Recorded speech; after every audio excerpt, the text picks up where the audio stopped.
All the Difference is the teaching ministry of Dr. Wayne Braudrick and the lead pastor of Frisco Bible Church. In the Bible Place series, we will seek to uncover the significance of the times and locations of the biblical events to help you understand and engage with the scriptures. In today's episode, we travel to the Jordan River and explore the background and meaning of baptism. And here we go. And to start with this, I actually want to go back a little bit and talk about all the difference and what it is. So, Wayne, what is all the difference? Okay. Wow, that's a good question. Okay, so I have for years been, because teaching, what I do, is not just for information, it's to change lives. I didn't come up with that. An old teacher of mine, Howard Hendricks, was the first one I ever heard use that, and I'm sure he didn't come up with it either. But teaching is to change lives, so it's to make all the difference, to let Scripture make all the difference in someone's life. So when I got approached and asked about teaching on radio, which I thought was a joke, ended up it actually was very productive, but I assumed everybody was like me and only listened to sports talk radio, so I didn't think anybody would do it. They said, "No, this is going great. We want to do this. What are you going to call the show?" And this is so funny. This just happens. This is where it is on the shelf. But Robert Frost, maybe the greatest American poet, one of them, underappreciated, such depth in what he's doing. But his Road Less Traveled, he has the great line at the end, I took the road less traveled, and that has made all the difference. So we called it All the Difference in honor of Mr. Frost. And not really, but because of what the Scripture does in lives.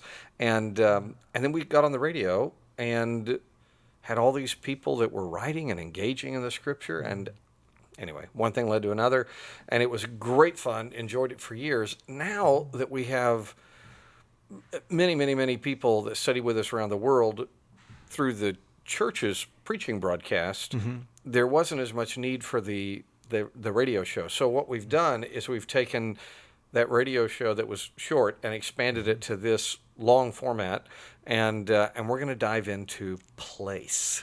I am really excited about that. That actually brings me to my next question. What was it that sparked your interest in the sense of place? So a good question.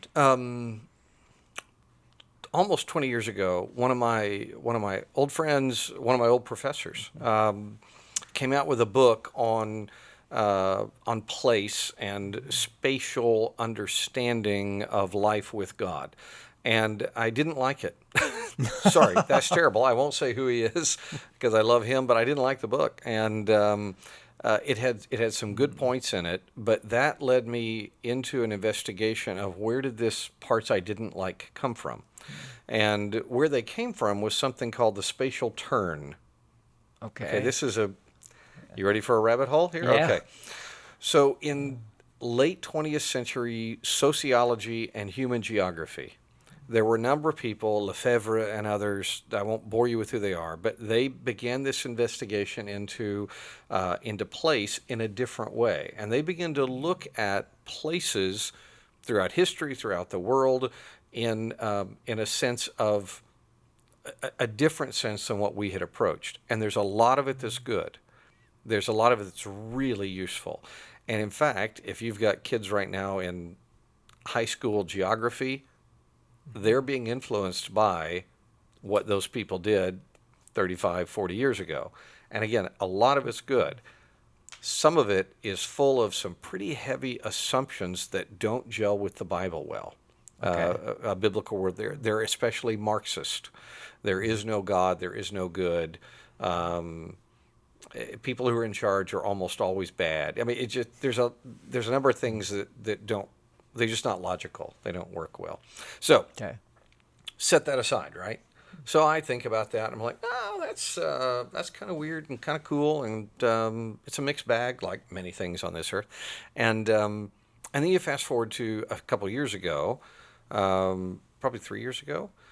One of my older friends, who is now head of the Kirby Lang. He's in charge of biblical studies for the Kirby Lang Center in Cambridge, UK. Okay.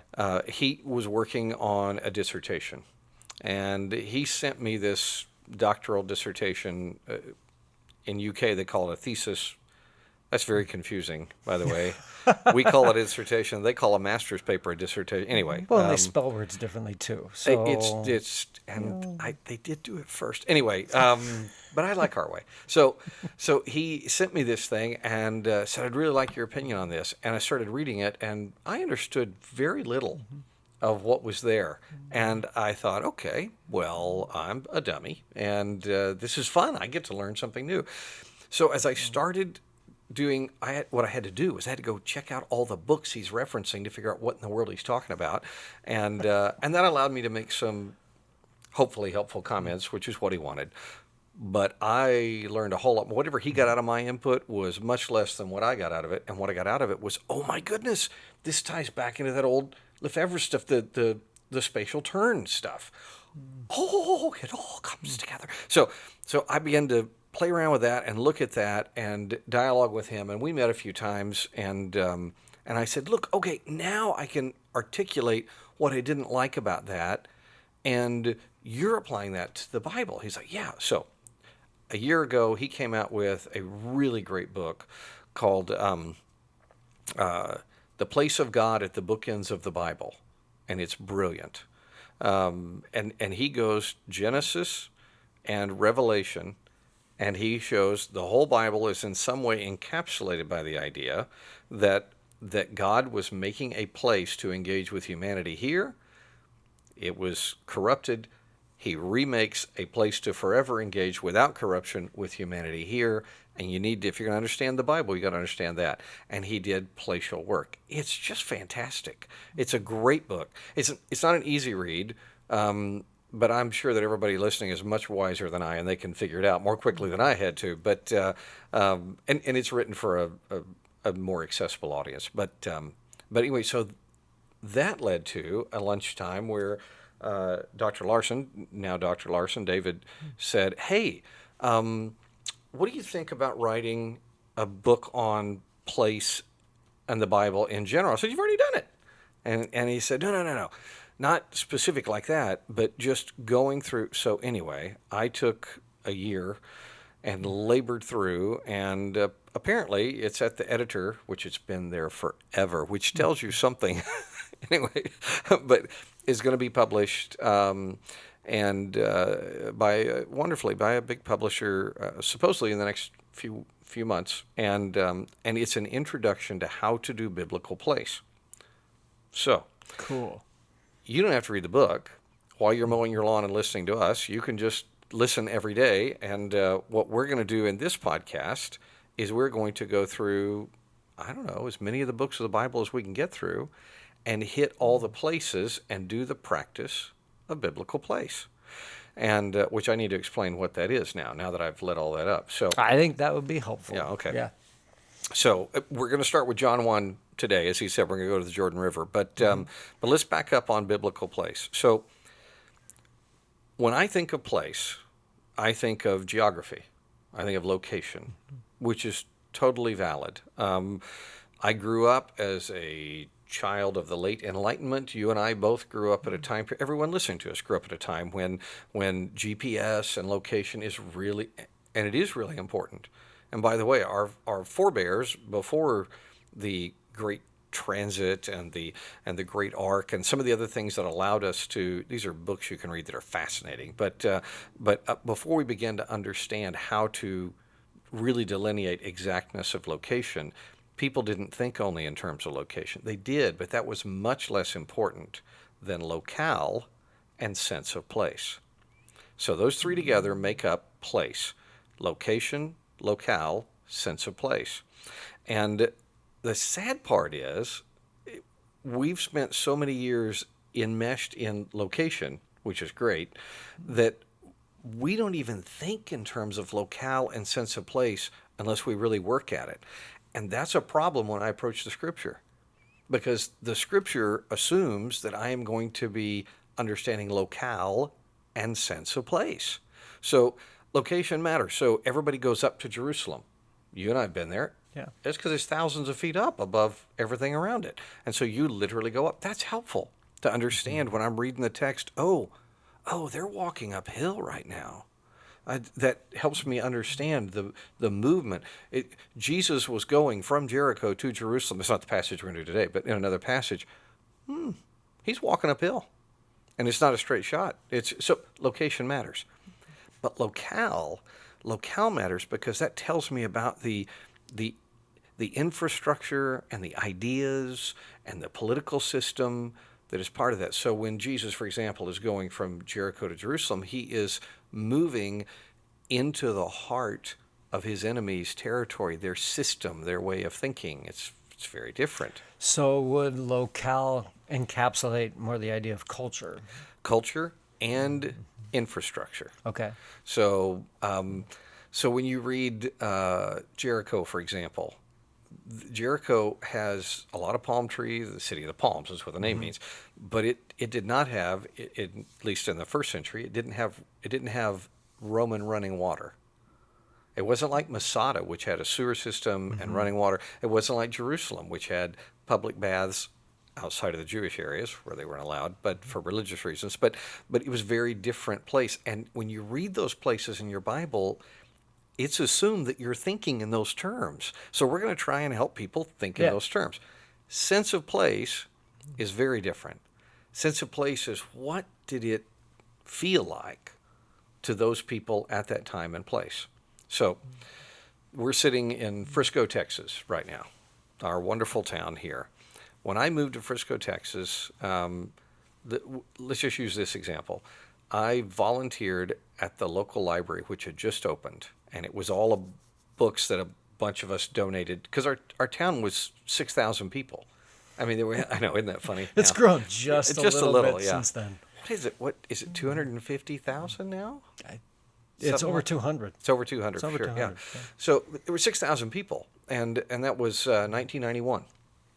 And the library was part of a tiny little complex that someone had tried to build that had gone out of business, and the city ended up with it. And the city said, "Hey, y'all can use this space right here for the library," and they were wonderful people. But that is how they spoke, and it was great. There was old North Texas accent, and so we established this library, and I was the storyteller. On Saturdays, I showed up and That read makes stories. all the sense in the world. Oh, we had a blast. Yeah. So we read the Chronicles of Narnia. I mean, let's deal with what matters. Of course. Right? Yeah.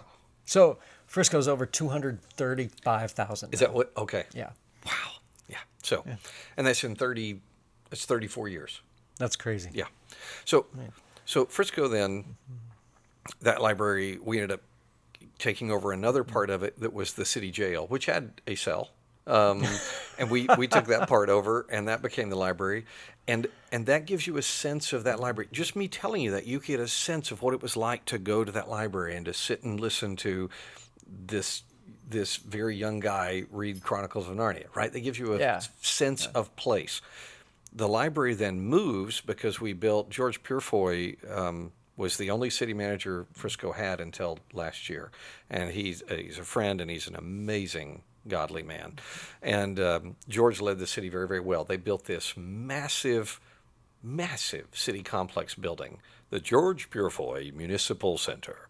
And we made up a fake downtown. So when all of you come to Frisco, as everybody seems to, and it's wonderful, when you come to see the FC Dallas soccer team, or the Frisco Rough Riders or the Dallas Stars or the Dallas Cowboys Center or whatever, go to downtown. That's not the old real downtown. The old real downtown is a wonderful, junky little place on Main Street. This is off of Main Street, and they built this wonderful fake downtown. And this, how many stories is that? 4 stories, 5 stories municipal building. Is it like 4, right? So they, half of it is city offices, and half of it is this library. And I mean, it was amazing. You've been in that? Oh, yeah. We went from a little room in a jail cell to housing T-Rex. Oh, no, this is the one before that. The older one. Yeah, okay. so which was also awesome. It was awesome. Had these beautiful spaces to sit and study, had a cool teen room that you had to get permission to go in to read, because the best books are teen fiction, let's be honest. And I had to ask permission to go in there. I'm not a teenager. Anyway, they let me. And there are professional they have paid people here now. It's Yeah. not just volunteers running this place, and they have storytellers that are real. And anyway, so Yeah. it's a whole different sense of place. I mean, there are people there all the time, hundreds of people. And then the city kept growing. And the city government decided we need more space. And the library said we need more space, which sounds absurd to us, but it's true. Yeah. And there was an old building on the Dallas North Tollway, which now comes through Frisco. Amazing. And this huge road. And it was where a guy named Beale tried to do an aerospace company at the same time that Elon Musk was doing SpaceX. And Musk won and Beale didn't. So the city got this building for nothing. And they cleared out all the jet fuel. And I'm kidding. And it's huge. How many square feet? Oh, I can't remember. It's big enough for a T-Rex to just hang out in the center. There is a full-size T-Rex skeleton in the middle, and it doesn't even get close to the ceiling. No. And there's a beautiful, big, quiet room where I write books, and it's silent, and you have these footstools and this wonderful lamps and plugs and everything. And it is massive and wonderful, and there are thousands of people there every day. So we went from dozens to hundreds to thousands. That has a totally different sense of place than the one before it did. And so if you said Frisco Library, like let's suppose you're reading something that says, we went to the Frisco Library. Well, you would want to know at what time period are we talking about, because the sense of place is totally different, right? Mm-hmm. So with that in mind, when you get to the Bible and you read Lachish, well, Lachish is very different in 1000 BC than it is in 1500 BC, than it is in 500 AD. That it's a very different place. The sense of place is that location didn't change. And if you don't think in terms of sense of place, like us, we just think in terms of location, you're not going to get everything the Bible's telling you.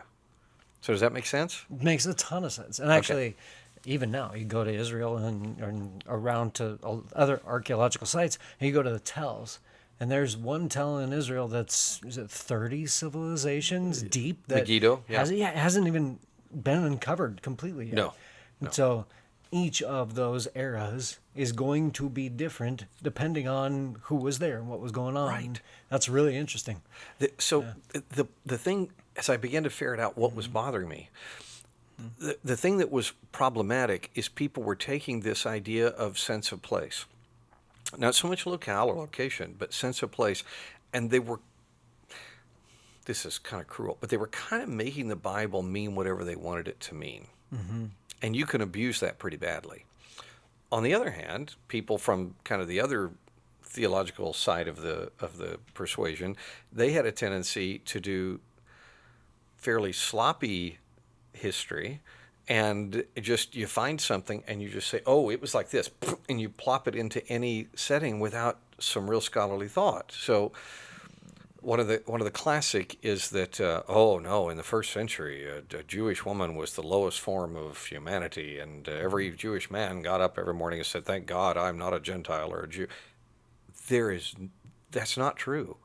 There's absolutely no substance for that. There is in the 6th century AD, in Sephardic Spain, a totally different sense of place, totally different culture, and to drag that and anachronistically plop it down is a real mistake when every document we have from the first century shows that women could divorce at will, own a business, keep products when they just an example. Well, we'll get mail on that one. I shouldn't use that example. Anyway, but that's what happens. It's bad history.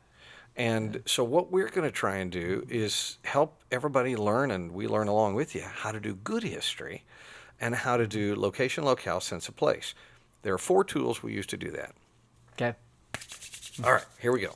And this is where it gets complex. Okay. And this is why it took me so long to learn was this. all that was the that easy whole stuff. Setup was all simple. That's the easy okay, stuff. Good. Yeah, there's nothing to it. So just remember location, locale, sense of place. And then to dive into location, locale, sense of place, you use 4 spaces. Probably not the best terms in the world, but it's what those spatial turn people got accepted in academia, and so now we're kind of stuck with it. So, Well, does it make sense? yeah, Like, it does, I think. You'll see. Tell me what you Yeah. think. Okay, so first space is architecture. It's infrastructure. So it's a way to handle location and locale. What is the infrastructure? What's going on there? Not Okay. the culture side of locale, but you're just dealing with the. So the people that talk about first space a lot tend to be architects, city planners. And that matters because that's going to impact how you understand a place. Second, so that's first space. Second space is what is the dominant view, and here we're getting to culture and sense of place. So locale and sense of place. What's the dominant way of life?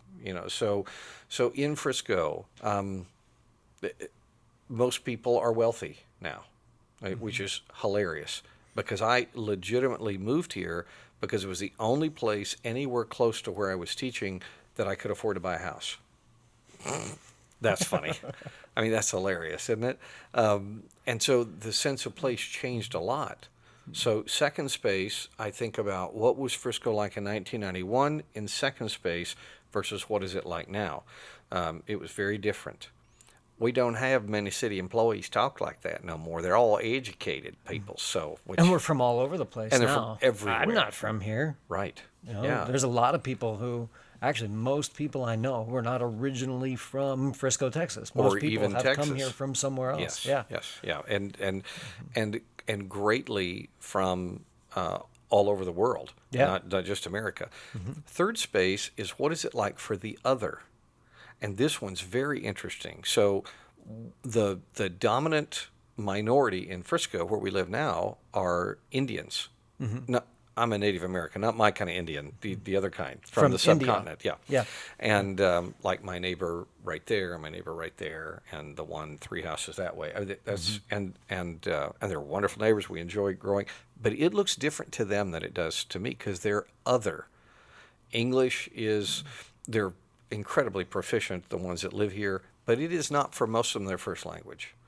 That matters. When I lived in Germany, I loved Germany. I loved the camp I worked at. I loved everything about it. But it was a different sense of place for me because I was other. I saw it with different eyes. Ever tell you about the shaving issue in Germany? No. Okay. So my best buddy Mike and I are working at the camp. And we arrive there and we meet our staff.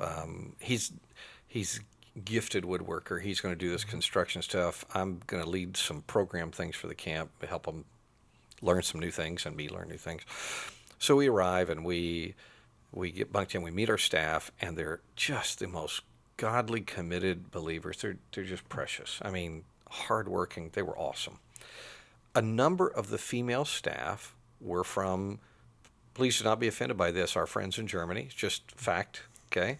They're from the countryside, smaller towns around Germany.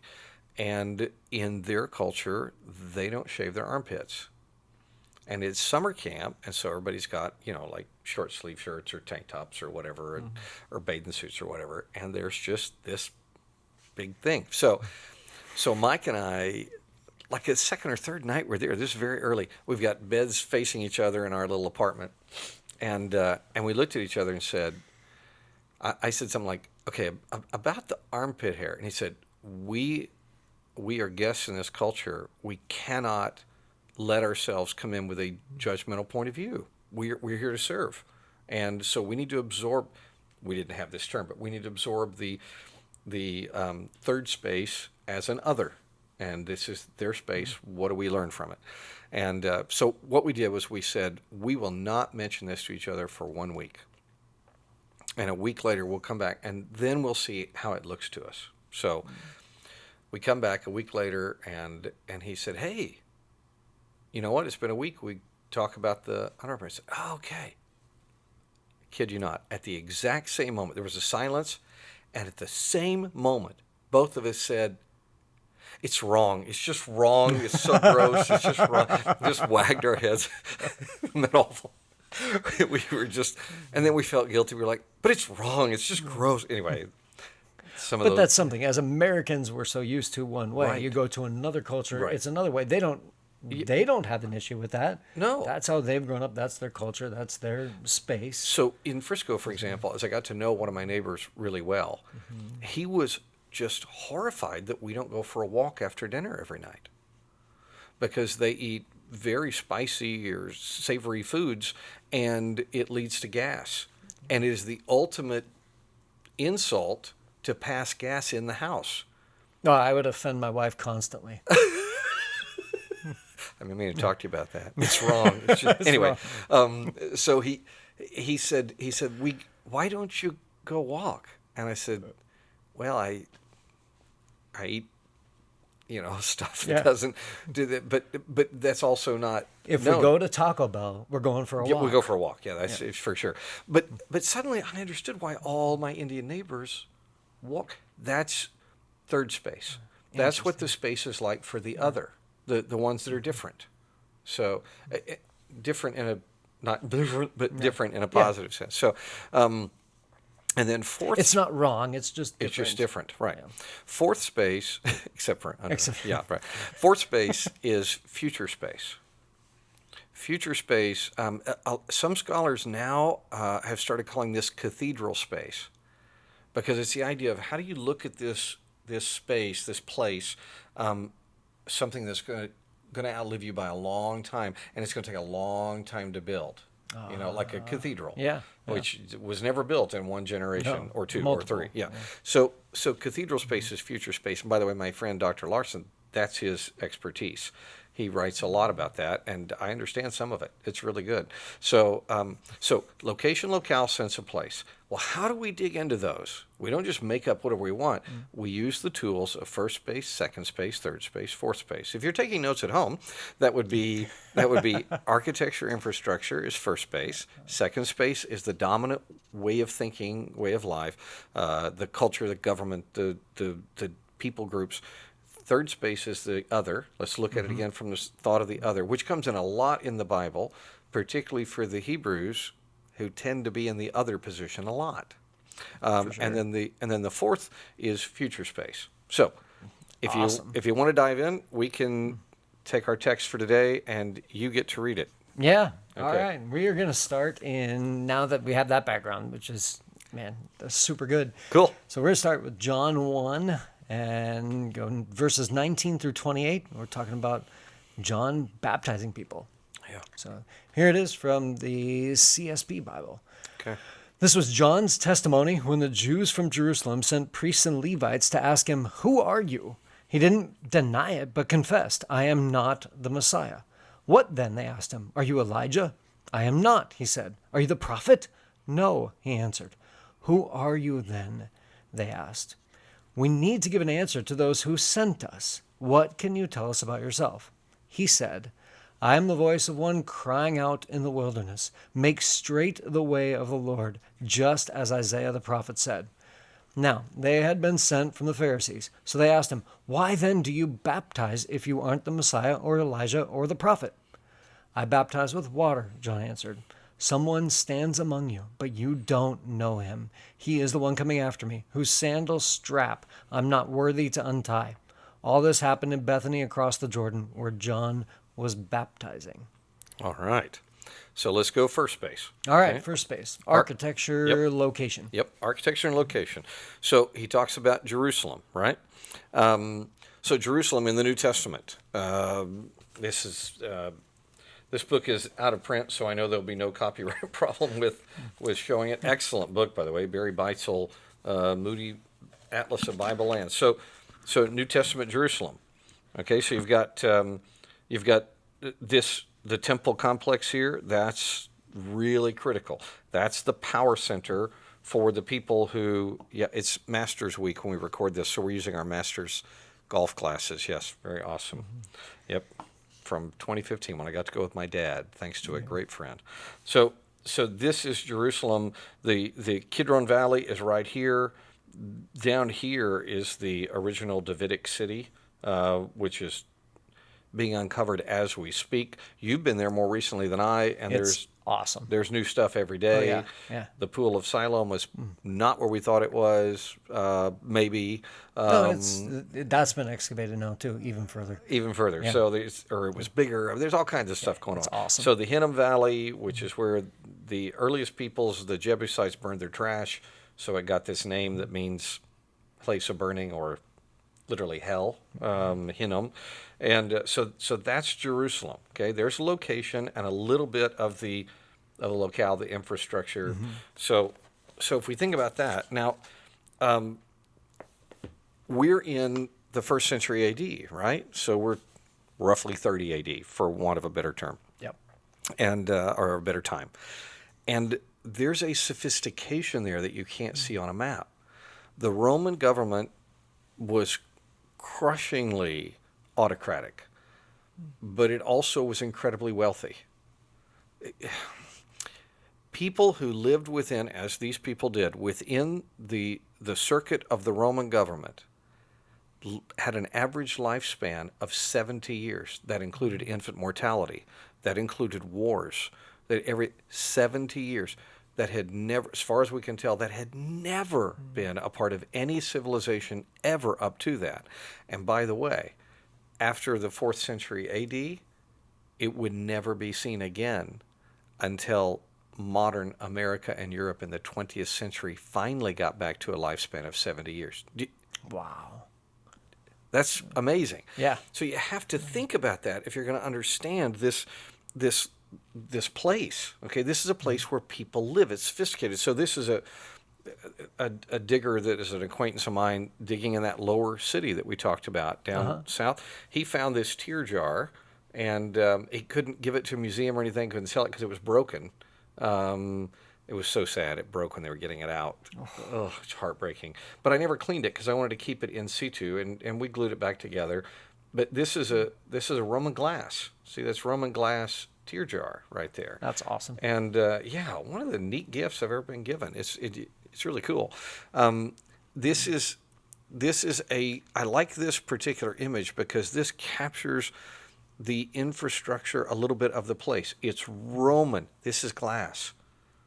Other people didn't do glass. Glass is very expensive, and it's not now with modern processes, but it was expensive and difficult. But this is not a Roman thing. Tear jars are very Semitic. Only the Jews and some other peoples did them, and it was a place where you would symbolically gather your tears, which is why it's such a huge deal in Psalm 46 when God's talking about his beloved, his people, and he says, I gather your tears in my jar. Yeah. I mean, it actually moves me to tears because the God of the universe loves me so much. These were very individual. You didn't use anyone else's. So your man's going off to war, you would cry into your tear jar. But they were wooden or pottery for centuries. Yeah. And then the Romans come along and suddenly have the same thing, but now it's glass. So that's to give a little sense of what we're dealing with in the first century.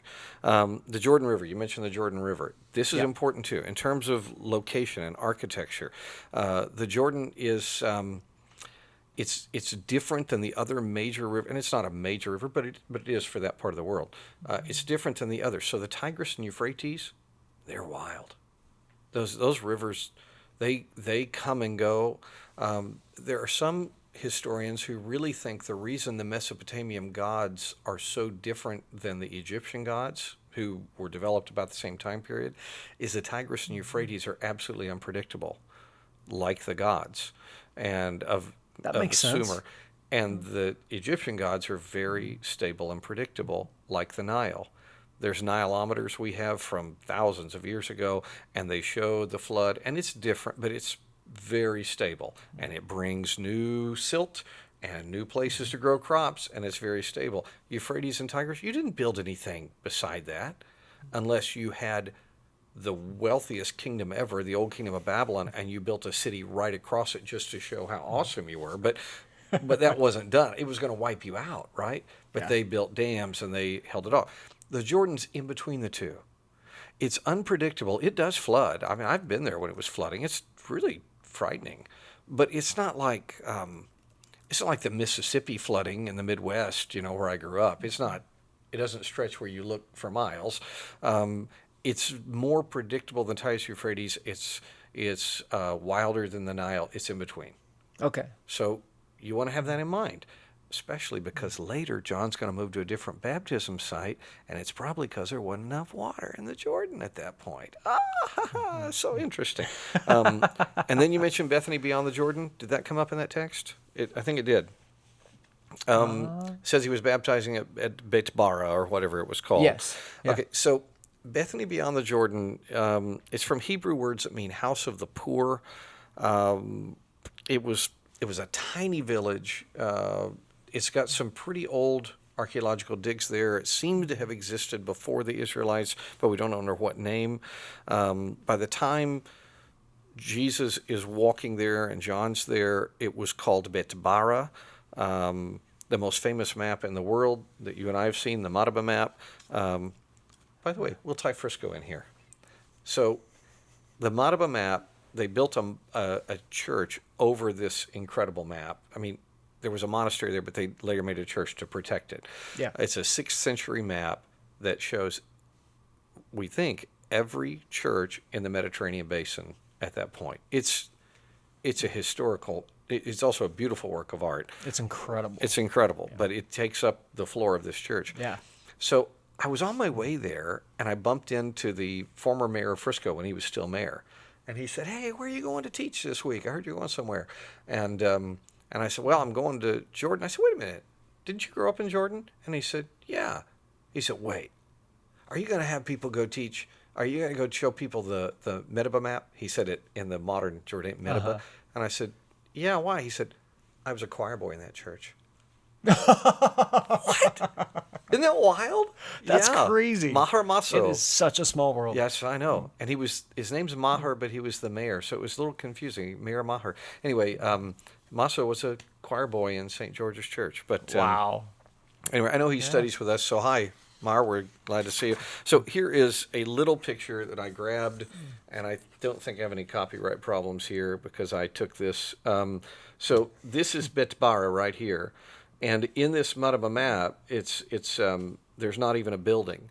So what this is saying is in the 5th century, there was a church there, but they didn't have a building. They were meeting in the local elementary school and setting their stuff up. I'm kidding. Sure. But really, nothing changes, right? Yeah. It's the same thing. And these ones that have buildings, the building size tells you the size of the church and of the people there. Okay. That's why the map's so amazing. But this is Bet Bar. So it's right here on the east side of the Jordan River, very close to the Sea of Galilee. Yeah. They're beautifully done. That's amazing. Man, they do mosaics It so really well. is cool. I can't wait to go see it again. Now, you may bump into this in some of your reading people as you're looking at this, and you go, "Ooh, I'm going to Google Bet Bara. Okay, I want to know what that is." Awesome. Great place to start. You're going to read that it's considered the place where Elijah ascended into heaven, and went on his fiery chariot in a tornado, which is pretty awesome. And it makes me think of the Rich Mullins song. Remember that one? When I leave, I want to go out like Elijah. There's no way to know that. I cannot find any attestation of that before the 2nd century A.D. So when you're talking about something that happened 500 years before Christ and your only attestation to it is 200 years after, just hold it loosely.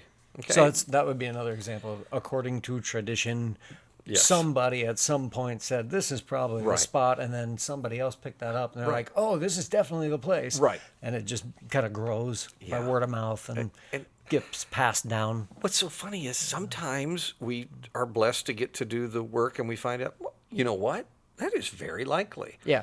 And other times you realize you do the work and you find out, oh, somebody owned land there. And he said, hey, pilgrims, come here. And so you got to, this one, I can't find any way to do the work to find out. So just hold it loosely. Yeah. In Bet Bara, this is very interesting and really important for understanding the story. So we're talking about first base, about infrastructure, right? There is an old mikveh there, and it's an old one. It probably, there's no way to tell for sure, but probably was in operation at the time John's baptizing there. But he's not baptizing in a mikveh. In fact, what he's doing is very different. So Jared's taught in Israel a number of times, and he's going to tell us what a mikveh is and what does that mean? Mikvahs are holes in the ground, for lack of a better term. They would dig these holes, and mikveh literally means gathered water. This is a place where people would come and do their ritual bathing and ritual cleansing, because Yahweh gave his people detailed regulations about things that would make them unclean. I actually just read this in my personal reading. I'm reading through Leviticus right now. It's super exciting. It's just like, it's really interesting to go back and see, because there were a number of things that would make them unclean. Yeah. And then they would bathe in water, and it was full submersion. You get in all the way and you get clean, and then you had to wait a certain number of days before you would be declared clean. And at that time in Leviticus, when it was given, they were traveling people, so there were no places that they could just go. Right. So in the 2nd century BC, they started. Now they're established. They're in this land, and they started creating mikvahs, and it was a stepped down into a pool where they would submerge in water to become ritually clean. And these popped up all over the place. Yeah. There's tons of them around the temple site in Jerusalem. There's lots of them in people's own houses. The rich, wealthy people would have their own mikvahs. You would find them in towns and villages. They've discovered thousands of them all over the place. Found one in eastern Dalmatia last year when I was just traveling for fun, and there was a Jewish diaspora there, but that was wild. Yeah. Very wealthy home. This would have been from the 6th century, 7th century AD. Anyway, they're everywhere. There are these, and there's no real regulations to them. They don't have to be a certain size. Some had steps just going in. Some had steps going in and out. I found something that said, according to the religious leaders later on, they had to hold a certain number of leaders in order to be considered a real mikveh. That's not in the Bible. That wasn't regulated at all. It was just something that was added later. But they really only needed to be large enough for people to be submerged. Yeah. So, but it's cool. You can go to Israel. You can go all over, and you can find these things everywhere. Everywhere. They're cool. Yeah, they are. Only one I've seen in the States is in Brooklyn. And I know there's a couple of them there, but there was one that that I happened to see, and they were very kind and let me look at. But there were no late. It's almost exclusively used by women because of the period, the 30-day cycle purification, 28 day. Please don't write me. I know it matters. I can't remember. That's okay. But the out-of-town guest, whatever you call it. So that's a mikveh.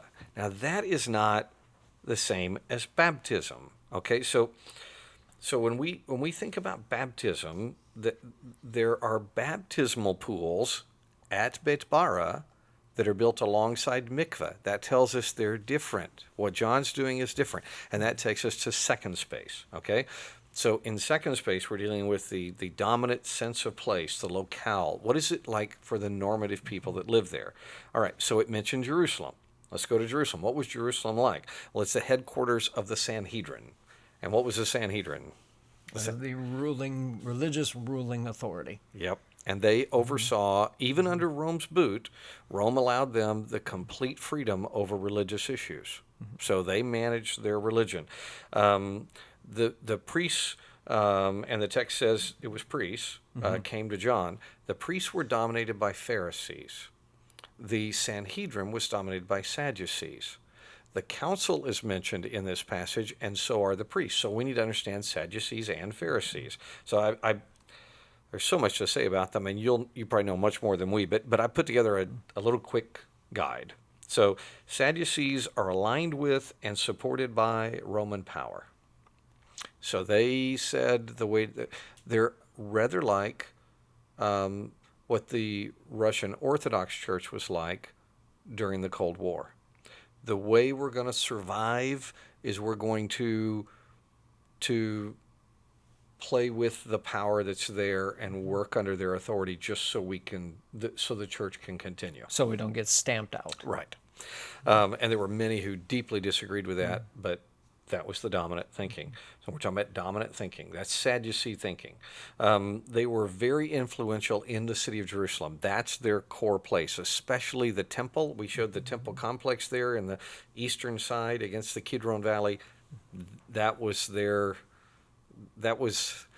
if they'd had an Under Armour, they would have had signs up with Sadducees saying, "This is our house, defend this house." So that was their house. The Sadducees accepted only Moses' books, and they were so theologically liberal that they really leaned toward atheism. I want to go back to something really Yeah, quick right. because you said they're influential in Jerusalem. Right. And I'm trying to think of a story from the Gospels where the Sadducees are even mentioned outside of Jerusalem. And I've never thought of that before. I I have can't not think either. of any story where Jesus is in Galilee or he is somewhere else where he has an interaction with the Sadducees. I don't know. I can't think of one either. I mean, it'd be easy to check. Pull up Yeah. your logo software and see Sadducee, but Yeah. I think you're probably right. I think that's fascinating. I've It is. never thought of that. It certainly emphasizes the idea of we can't if there's only one or two, then their authority was in. Yeah. And Josephus talks about that. A historian of the 7th decade A.D. He talks about Sadducees in Jerusalem. So that was their place. I know that's a little bit rough to say. They were leaning toward atheism, but when I read the things they write, they were like some liberal Christians today who call themselves Christians, but quite frankly, what they believe does not in any way line up with Scripture. And so the biggest thing that they made fun of was the idea of a resurrection. They weren't raw materialists like the new atheists of our day, but there's a parallel there. There's no resurrection. Okay, Pharisees, some on the council, but couldn't be more different. And they held a tense kind of power together. So Pharisees were aligned with and supported by common Jewish people. They got their income and their support from the Jewish people, not from Rome. And I think, based on what some of them have written, Gamaliel and others that we've got their writings, I think they were somewhat proud of that. They were influential in the synagogues. So while the Jews are in Babylonian captivity 500 years before this, they developed, it appears like it started there, as far as we can tell. They developed something that was brand new in all the world, a compulsory public education. Totally new. Nobody had ever done that before. Education happened at home, and the very gifted, some cultures had ways for them to be of use to the state and grow. But compulsory public, where everybody learns, they realized we're going to lose the Torah, we're going to lose the Scripture if we don't all know it. So everybody went to synagogue school. The Pharisees rise up somewhat in parallel with that, and by the time we get to the first century, it appears that they had a lot of influence through the synagogue schools. They were the teachers. Many of the rabbis, the great rabbis, were Pharisees. So they recognized all of the Old Testament writings, not just the 5 books of Moses, not just the Torah, and they were theologically conservative. They were so the others were so liberal. They were all atheism. These guys are so conservative that they're pretty legalistic, which is not scriptural. No. I mean, salvation has always been, since Genesis 15, by God's grace alone, through faith alone. The law is to show us that we need Christ. It's a tutor, as Paul puts it, to lead us to Christ. It's important. You keep it as a way to learn what your needs are and how holy God is, and it's wonderful. But they came to where they kind of took the pith out of classic legalism. Is you earn your way to heaven, which is every religion in the world, but not Scripture. And that's where they were. They did believe in a resurrection. So that's their difference. Okay, so Jewish leaders, mention our text, almost surely Sadducees. When it says priests and Levites, when you're reading this text, that's very likely Pharisees. Yeah. So John's got this well-rounded group coming to him from the capital. It's probably the only place in the world that could provide this kind of mix of people. So let's go now to sense of place. Baptism. What are the Pharisees' concerns about? They questioned him about his baptism. Now, that needs a little explanation. For centuries, people have been going into mikvahs, ritual washing, right? That's cool. Individual practice, preparing myself before God, responding to his words. They're all over Jerusalem. But John's doing something different, right? So he's dunking people as an outward sign of an inward change. This is not purification. This is change. This represents a new internal way of living that is being shown in an external response. A few years before John started dunking people in the Jordan, there was a Roman poet named Ovid, and those of us that took Latin, he becomes everybody's favorite Roman poet because he's pretty sarcastic. So he writes a poem about, he's not actually talking about the Jews, he's talking about other cultures, but the same idea, that ritual purification is of limited use. So he writes, and I copied this down in my notes so I'd have it, A nimium faciles qui tristia cribina cadis, fluminea tole posse putatis aqua, which means, how easy it is, thinking grievous crimes and murders can be removed by running water. How easy it is, thinking grievous crimes and murders can be removed by running water. He understood, people throughout the whole Mediterranean world understood, a heart change is different. That's what you really need. And an external application of water, that doesn't wash away anything. So baptism is supposed to reflect this internal change, and that's behind the Greek term. So when we read this in English, the Greek term we translated baptize is baptizo. The very first instance I can find anywhere in Greek literature of the word baptizo, which God had John use on purpose, is a Homer. It's in Homer, and it's talking about pickles. Seriously, it's describing how this substance was prepared. It was salt water, brine, and they took cucumbers and put the cucumbers in it, and later when they took them out, they were different. And the way he described the going in and coming out was, you're now a pickle, right? It's the opposite of Larry Boy in the old Veggie Tales. Yeah, that's an I'm interesting... a cucumber. That's a cool metaphor. It's cool, isn't it? I taught that one time at our church at Frisco Bible, and this lady had just come to faith in Christ, and she was so excited to be baptized. And when she showed up, the pastor that was in charge of baptisms, and he said, "You got to see this." And he called me back to the room where everybody gets ready, and she had on a shirt that had a pickle she had drawn on it. It was really well. She's a good artist. And it said, goodness. "I'm now a pickle." She was so excited. I've never forgotten that. So these new creatures are identifying with change. You're a pickle now. You're not a cucumber anymore. You're different. So identity is a big part of baptizo. You're not identifying with the brine or the water or anything else.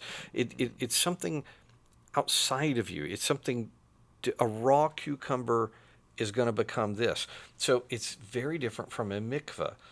But I do need to say this. Be careful not to take things too far, because sometimes there were groups, and I don't find them anywhere in the first century, but later there were these people called the Manichaeans and the Nestorians. The Nestorians are mentioned in the book of Revelation, so they weren't too much later. They began to treat baptism as magic.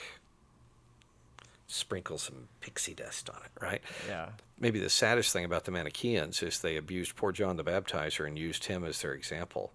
Oh, we can do magic and baptism like John did. Can you imagine his reaction to that? You're a brood He probably of would have vipers. just thrown him into the water and let him float down the river. I think he would have. Yeah, that's right. So it's not magic. It's not mikveh. It's baptism. I copied down a really great German theologian from the early 20th century, Albrecht Oepke. And I had somebody else translate it, so I have confidence it's right. I didn't trust myself. He said, John's baptism is not that of the Mandeans. In the Nestorian ritual, that's the ones that are mentioned in the Bible, and in Mandean ritual, the strongest emphasis is on magical power. To them, every baptismal stream invested with heavenly fire by incantations counts as the Jordan. They used the baptizer as their example, but he would have seen this as an unbridgeable distinction from his identification, which was Jesus. So baptizo is identifying with God who has changed you internally. It's not magic power through incantations. It's not holy water. It may be, let's give them credit, it may be the Pharisees that go out to check, they're checking John's theology. Yeah. They may actually be saying, are you just doing a mikveh and call it, are you practicing magic? And it's neither. They want to know with whom he is identifying. Remember, it's about identity. And John says, I'm identifying with, what does he say? The Messiah who is near at hand. That's brilliant writing, isn't it? He's right here. Ooh, it's so exciting. I love that. Okay.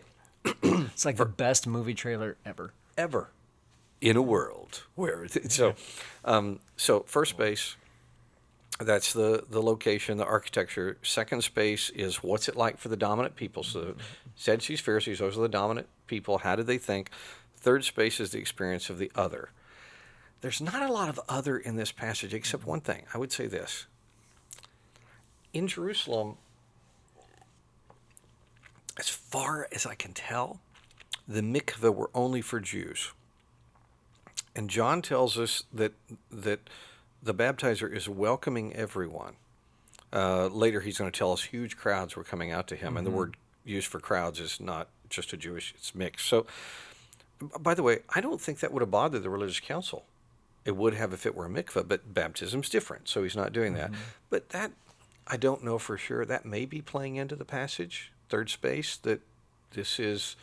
That certainly, I may be seeing that because I want to, because of Abraham's promise that all the world is going to be blessed through your offspring, and Jesus is the ultimate offspring of Abraham, and all the world's blessed through trust in him. Does it help, you think? Does it help John in that relationship with the Sanhedrin that he's not in Jerusalem? He is down at the river, which is a long way away from Jerusalem.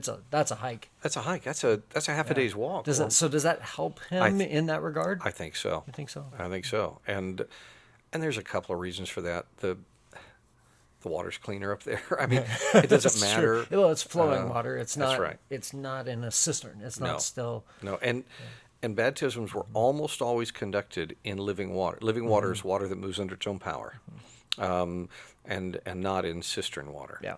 So, all right. So now, cathedral space, fourth space, what Dr. Larson calls future space. I don't know if that's going to catch on, but go for it, David. I like it. Future space. All right. Now, this is really critical to the passage, and this is inherent in the identity question. The Pharisees want to know, who are you? That's a future space question. And it helps us understand the sense of place. Everybody was looking for something. Ooh, that sounds like a country song, doesn't it? Everybody was looking for something. So they give three possibilities that have been bandied about. Edwin Blum, old professor, I never had him, but he was at Dallas Seminary. He had a really cool note on this. He said, interestingly, in response to their questions, John's answers were progressively shorter. I didn't really notice that in the text first time I read. I'm not the Christ, verse 20. I am not, verse 21. No, verse 21. I'm not the Christ, I am not, no. He didn't want to talk about himself. His function was to point to another, right? So, by the way, may that be true of us. Yeah. Amen. Okay, now John's questioners, the first thing we know is, are you the Messiah? And he said, I can't be. If you look at the context of John 1, he's divine. He's born of a virgin. He has a different lineage that fits the prophecy exactly. John, even though they're related, he's not any of those. So then they say, are you Elijah? Now, this one I do remember. I remember the first time I ever read this passage. I was a fairly new Christian, and an elder at our church said, you need to read John. And so I did, and my little living Bible that I'd gotten, it's really exciting and loving it.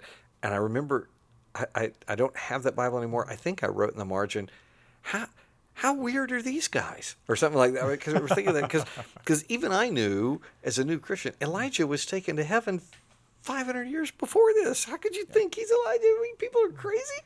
And later I began to learn about the Bible, and I say, oh, this isn't a strange question, because it turns out Malachi promised that Elijah would return before the great day of judgment. That's prophesied in the Bible.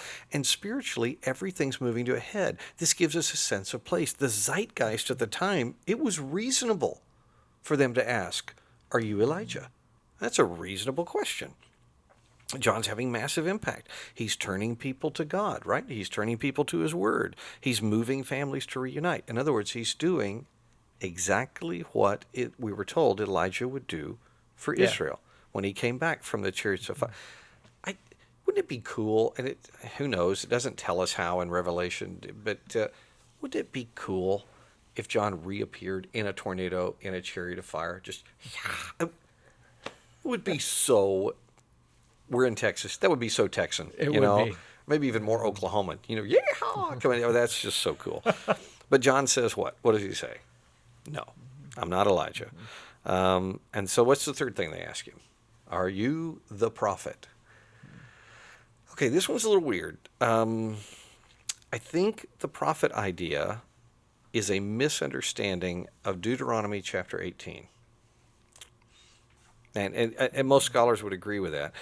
God says through Moses that one day he's going to send a prophet whose function is going to be like Moses. He's going to establish a new people out of ones who were trapped in slavery. That was Moses' role. People trapped in slavery become a new people. And he says, okay, this is what we're going to do. There's this prophet who's going to be like you. For most of Hebrew history, in fact, everything that I can find, up until maybe a couple hundred years before Jesus, everybody said, oh, Deuteronomy 18 is spiritual liberty that's going to be brought by the Messiah. They understood. They really did. The first century power brokers, thinking now about the dominant thinking, they said that's passé. We're looking for a prophet to lead us to physical freedom. In fact, there was a whole branch of Judaism called the Zealots who were all about this, and they believed this prophet. One of Jesus's quick points. Which one? Do you know Simon. who? Simon the Zealot. Yeah. My friend Scott Arbuckle, who's a really gifted architect and loves this stuff.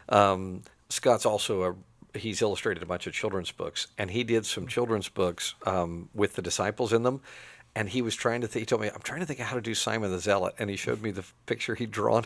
And he didn't know what to do, but it was awesome. This guy with big old eyes and his hair just sticking out everywhere. Simon the Zealot. Okay, so every period has nonsense, right? Show me a time period of history that does not have some kind of everybody accepted nonsense.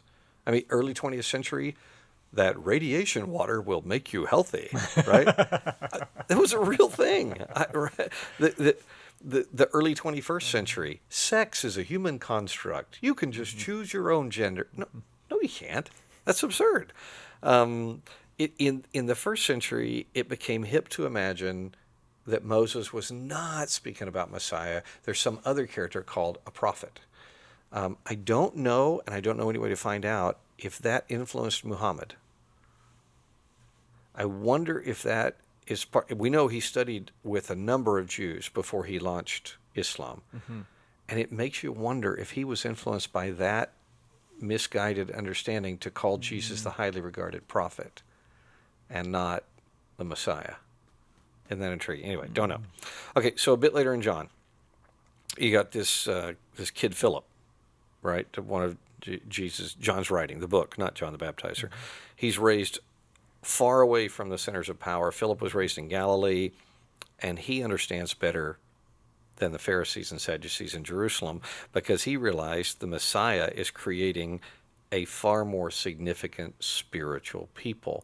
And I won't spoil it for you. You can just look up what Philip says, and you'll see that he actually understands. Yeah. He gets it. Not all the time. He also fails a test that had to do with a little boy with loaves and fishes. But that's another topic for another day. They all failed tests all the way That's through. true. Yeah. Thank goodness. As we're not like that. Yeah, we don't ever.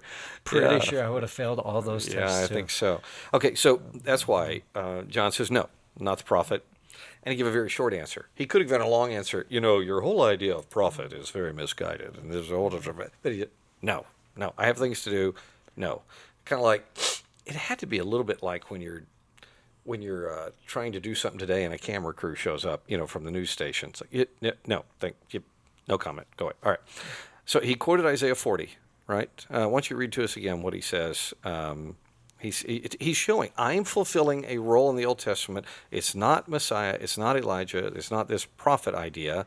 I am the preparer. So what does he say? Yeah, he says, I baptize with water. Someone stands among you, but you don't know him. He is the one coming after me, whose sandal strap I'm not worthy to untie. He is the preparer. Mm-hmm. So that's a reference to Isaiah 40, by the way, that he quotes. And I think of this story. When I think of John the Baptizer, I always think of this story. I love history. I love reading history. So let me read you this story. You ready? Okay. Early 1825, William Ashley led a group of mountain men into the Rockies. This is one of the first groups of Ashley's mountain men who transformed the world. They were trying to get their traps set in the American mountains before the British, who were frankly poaching on American land. Almost exactly 200 years ago today, Ashley and his band were trapped. They were trapped in deep snow, and they could not find their way to the west side of the Continental Divide. Suddenly, as they're facing starvation, out of nowhere, a roving, massive herd of buffalo appeared. The bison smashed down 5 feet of snow and made a perfect path forward. Ashley followed. He crossed the divide at a relatively low place that they wouldn't have seen, called Bridger Pass today. And I've driven over it, so have you. I think of that story because John the Baptizer is a buffalo. I mean, he dresses and smells like one. Seriously, he's the preparer, right? And Dr. Blum had a great comment on this. He said, John replied he's not any of the expected prophetic figures. He explained, however, his ministry is described in the Old Testament. He is the voice, and the Greek word he used is phone. While Jesus is the word. John later is going to use this word a lot, logos. Okay, so you've got logos and phone. John's function is phone, the preparation. And that's the quote. I would say voices matter, but they don't matter as much as words. The timbre of Jared's voice is your voice is very pleasant to listen to. It doesn't matter as much as the words you say. Those are what matter. The text is what matters. The logos, Jesus coming, is what mattered. I'm just the voice preparing a way. That's John's answer, and that's future space. So there we go. Man. We did part of John 1, first space, second space, third space, future space. That is super, super interesting. Cool. So from now on, we will not have to cover all the introductory stuff. No. We will on occasion to catch people up. We'll do a summary for sure, but Yeah. we won't have to do the in-depth description of what each of these are. Right. So they will be shorter in the future. Praise God. For sure.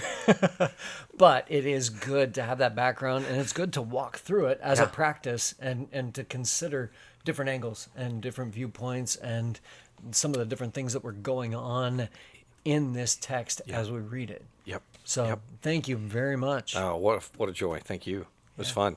See you guys.